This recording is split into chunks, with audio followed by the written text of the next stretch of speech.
कामयाब होने के लिए उसूल याद रखें। मेहनत खुद ही करनी पड़ेगी, कोशिश खुद ही करनी पड़ेगी।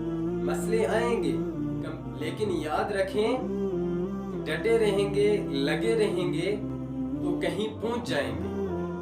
और करें, मजबूत लोग भी गिरते हैं लेकिन वो गिरे रहते नहीं, टुकड़ा टुकड़ा करके अपने आप को जोड़ लेते हैं। उनका भी दिल चाहता है कि सब कुछ छोड़ छाड़ कर भाग जाएं, लेकिन वो कभी छोड़ते नहीं, वो डट कर मुकाबला करते हैं। आप क्या समझते हैं, मजबूत लोगों को कठिनाइयां नहीं आती? मजबूत लोगों को चैलेंजेस नहीं आते? मजबूत लोगों को मुश्किलें नहीं आती?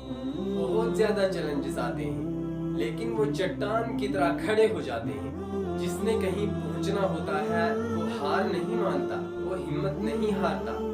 और जिसने कहीं पहुंचना ही नहीं होता वो हार मान जाता है, हिम्मत हार जाता है। लेकिन याद रखें, भागना नहीं है, हिम्मत नहीं हारनी है।